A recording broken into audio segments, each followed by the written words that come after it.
Welcome back. Quick tour of my little laboratory. Some of the materials I use here, we're going to talk about this zinc oxide here in a little while.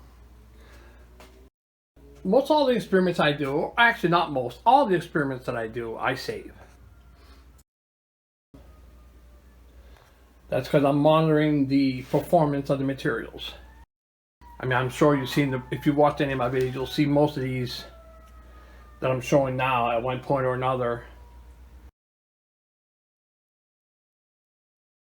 So I do save everything. If we come back to the back side of me here, trying not to shake too much to make everybody dizzy. So I'm going to show you a wall here that I use for experiments. These walls right here are very, very important to me because I'm looking for mold, I'm looking for different side effects that could be caused by my insulation materials. This wall over here is actually about 8 years old. The samples on the far back one,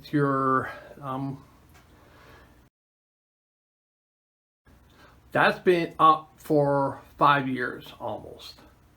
The ones prior, or the first two that I use here,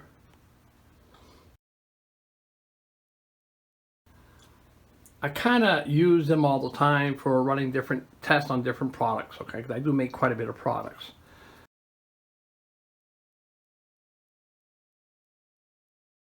These are diaphragm pumps.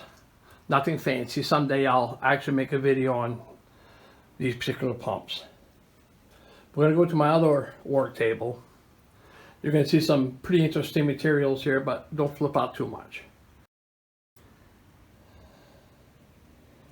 Most of these materials I already went through. Here's what I want to show you. That pot we're looking at. That's been sitting in here now for approximately, I'd say about 17 months. That's what I call my foaming agent. Yeah, I leave it out like this for a reason. Because when I pull out the top, I can come in and take a look to see if there's any mold or bacteria that are growing in here. And none, which is a great sign. Also, it's a shelf life issue that I'm looking for. Remember, I have no preservatives in here. No formaldehyde, nothing of that sort for a preservative. Down in here, oh, okay. Might as well look at my gun and my drill. I'll touch that real quick. This one over here, that I'm going to try to zoom in on.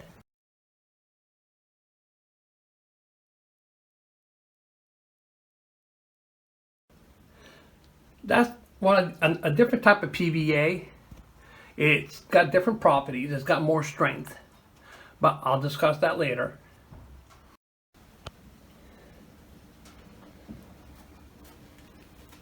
I'm going to come into here, back over my laboratory. And I'm sure you guys are enjoying all the secrets that are hiding on this desk. But anyhow, distilled water. That's what I use to make my foaming agent. You know, my PVA. Everyone knows that. But what's in that bottle? That's like 8 years old. That's a PVA I had made 8 years ago. And since I kept it in that bottle, sealed, just cover on, nothing really special sealed, just put the cover back on. That's been holding really, really nicely. No mold, no nothing. The product is still usable if I want to use it. So very excited about that. But this is what I do. A lot of times, or all the time, is I save a lot of my products that I make. You know, I'll zoom around here a little bit more. And of course, we'll show the messes that do occur once in a while when I get, accidental spills. If you don't know what that is, well, someday I'll make a video on how I can be very sloppy. And it's not me, it's this right here. The actual apparatus that I use to install the insulation work. It doesn't always cooperate. So sometimes it makes quite the mess, especially when everything is coming through a delivery hose, which you're going to see that red line that's going down into that drum. Well, that, it's basically a hose, and it'll go kind of crazy if you let it go by accident. So, yeah, that'll make this.